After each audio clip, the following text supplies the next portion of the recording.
Happy birthday, India! Olympic chess, smart moths, and pigeon poo. All this week on... Over here! Hey, listen up! Newsy Pooloozi! Hello and welcome to another episode of the World News Podcast for Kids. I'm Leela. And I'm Lindy. And we're Newsy Pooloozi. The coolest pool of news and information around. Exactly. And this week, the world's largest democracy turns 75 years old. Scientists find moths aren't as aimless as once thought. Chess gamers play for their country. And you'll never guess who's hired to stop San Francisco's pigeon poo problem. All that and more. So let's dive on in with the... Big News Story of the week. So when I say 4th of July, you say... Hamburgers, hot dogs, and fireworks. Yes, and that's because... It's a celebration of America's independence from Great Britain. Bingo! Well, if I say the 15th of August, I wonder how many people know... That's India's Independence Day, and also from the British, but without the hot dogs and fireworks. And this year is a big one because India is celebrating 75 years of self-rule. Which is quite an accomplishment since it's the world's biggest democracy. Exactly. So let's have a little bit of history, shall we? Right. So what we now call India has been invaded by many different foreign powers for centuries, from Alexander the Great of Greece to various Muslim dynasties and several European countries. The last and most colonizing being the British. Of course, there were many different rebellions. But it was when a man called Gandhi decided that the best way to rebel was through non-violence.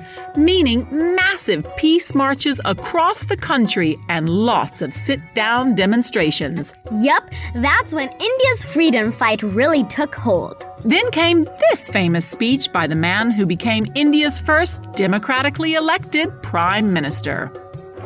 At the stroke of the midnight hour, when the world sleeps, India will awake to life and freedom. Sadly, the jubilation didn't last long, as the land the British ruled over was partitioned or divided into two different countries, a Muslim-majority Pakistan and a Hindu-majority India. All that division led to a lot of fighting. Yes, and millions of people were running away and leaving their homes. Not a lot of people outside of India know this, but 15 million people were displaced from their homes, and around 1 million people were killed in the violence of partition. The countries still don't get along. India and Pakistan have gone to war 4 times since independence. It can be tense sometimes, especially as both countries have nuclear weapons. Yikes! But hey, that means it must be Pakistan's 75th Independence Day too, right? Yes, good point. But they mark it a day earlier on August 14th. The weird thing is that in India, though it's a national holiday, it's not really a big celebration or party. But there is a little bit of this. You'll often see school children marching around waving the orange, white, and green flag of India, but not a whole lot of other celebrations. While there might not be fireworks and barbecues, it is impressive to think what India, a country stripped of its resources and freedoms for 2 centuries, has managed to achieve in 75 years. And that with a massive population. Good point. So in America, lots of people like to shout, USA! USA! When they're feeling patriotic. So go on. What do they say here in India, Leela? Jai Hind!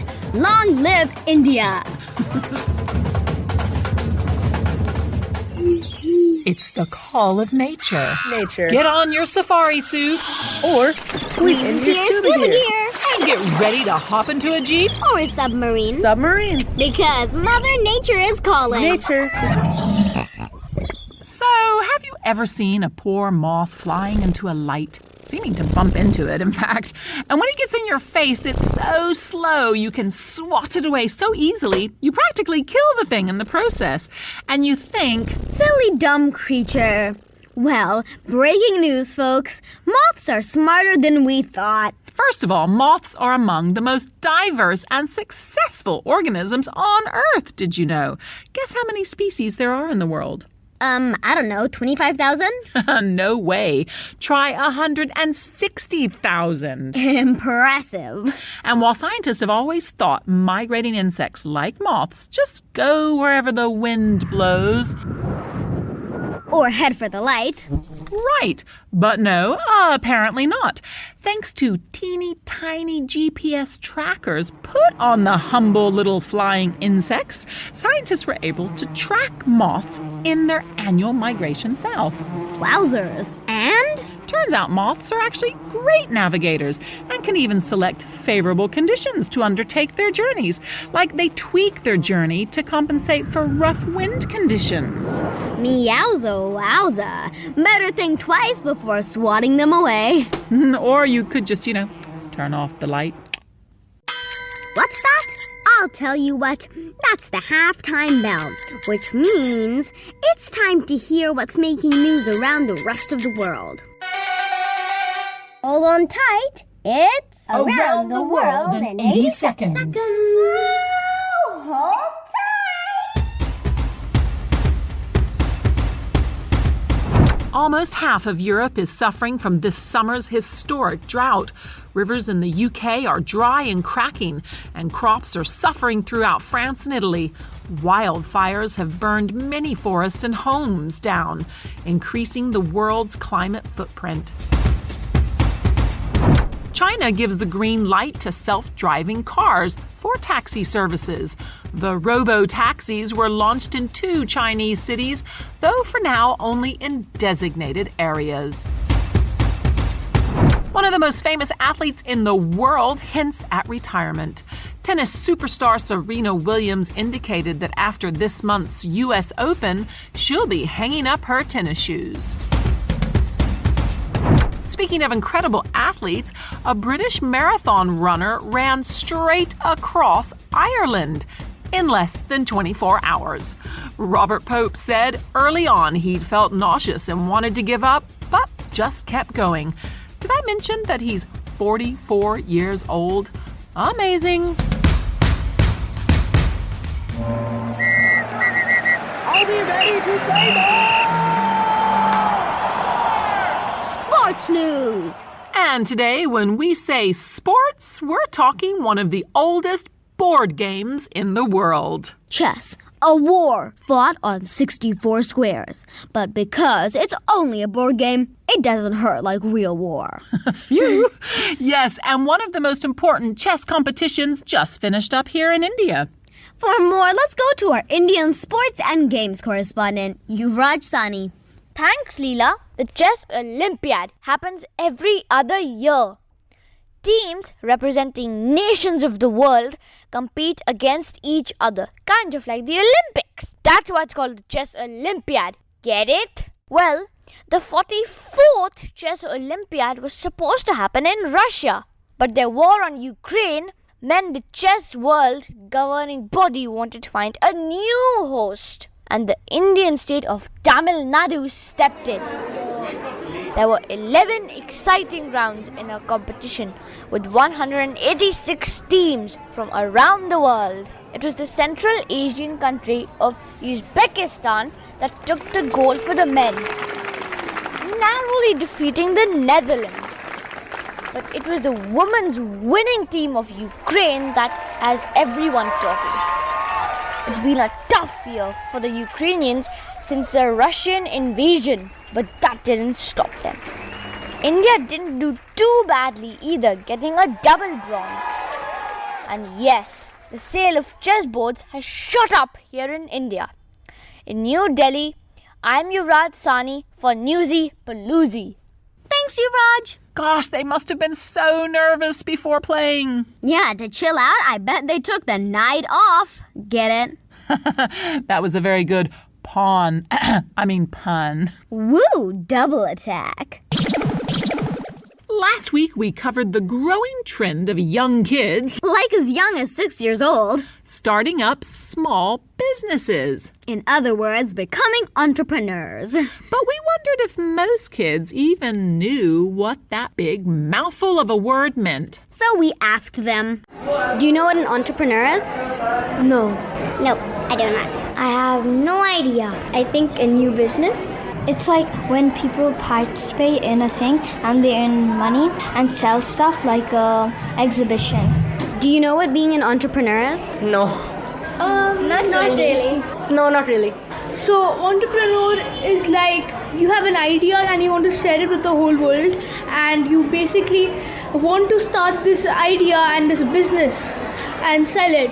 Well, they got there in the end. But it's such a funny sounding word. I mean, startup is more obvious. But entrepreneur? I mean, why? Why? Pourquoi? Entuko. 为什么? Warum? Tamai. Endina. ¿Por qué? Why? Why is it called that? Words and phrases explained. So at its most simple definition, an entrepreneur is a person who sets up a new business. And not just coming up with the idea and doing all the hard work, but taking on most of the financial risk as well. What? That means using their own money in hopes of eventually making more money than they spent, which is called a profit. Why is it called that? Well, it comes from the French word entreprendre. Ah, it's French. No wonder it's hard to spell. But guess what that word means in Old French? Undertake or capture. Some reckon it was first part of the vocabulary of war. Later, it could be translated as adventurer. Then in the 18th century, the English mixed entreprendre with enterprise, and ta-da, you have entrepreneur, which ever since has been seen as a vital part of a thriving economy. Why, thank you for defining and decoding that word for us, Mama. Most welcome, Leela. And finally, let's see what the Lucky Dip Machine has for us this week. Step right up. Have a go at the Lucky Dip Machine. The Lucky Dip Machine. What's it going to do today, eh? An oddball, no doubt. An oddball, no doubt. So apparently, the Californian city of San Francisco has a little problem with pigeons. Well, many cities have a pigeon problem, that's for sure. Well, where there are pigeons, there is... Noise? Yes, and... Oh. Oh, indeed. Get enough flying friends together, and that means a lot of pigeon poo, too. Like at San Francisco's El Cerrito del Norte metro station. Ew. Enter Pac-Man. No, not the video game, but a hawk. A hawk named Pac-Man. A Harris hawk, to be precise, whose job 3 days a week is to swoop down and no, not eat pigeons, or the rats for that matter. He's given loads of snacks by his handler to ensure that there's none of that. 5-year-old Pac-Man is just there to scare away the smaller birds. Oh, and is it working?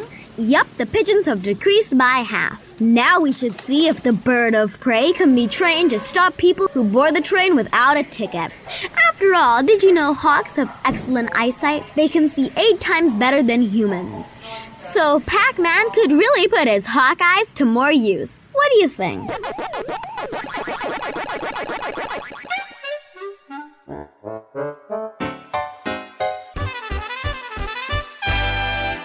And it's time to wrap up the podcast with the top 5 facts heard today. Fab fact number 1. On August 15th, the world's largest democracy celebrated its independence from Britain. What year was India marking with this celebration? 75 years of independence. Fab fact number 2. India and Pakistan both gained freedom from Britain at the same time, though they divided into different countries. When does Pakistan celebrate its Independence Day? August 14th. Fab fact number 3. Scientists put teeny teeny tiny GPS trackers on moths and learned that they don't just go where the wind blows, but are great navigators. They're also among the most diverse and successful organisms on Earth. How many species do they have? 160,000. Fab fact number 4. Many kids are beginning to start their own business at an early age, becoming entrepreneurs. Where is that word from? France. Fab fact number 5. San Francisco's metro system hires a Harris hawk to scare pigeons away, hoping to cut down on the pigeon poo. Hawks have great eyesight. They can see how much better than humans? 8 times better.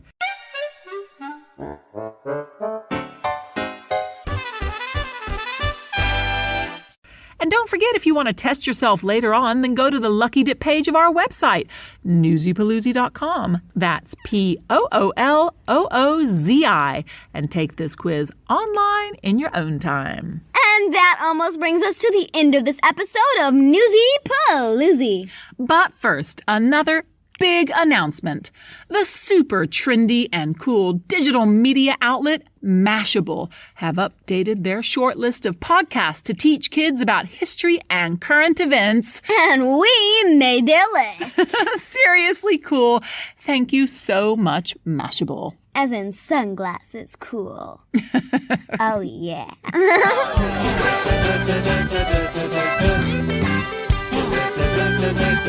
So what are you waiting for? Why don't you tell a friend about your weekly dip in the whirlpool of news and information? Get it? Think of all the cool things you could talk about. Go on, spread the knowledge and the fun. Alrighty then, we'll see you next week in the happy, splashy, giant Newsy Pooloozi. Woo!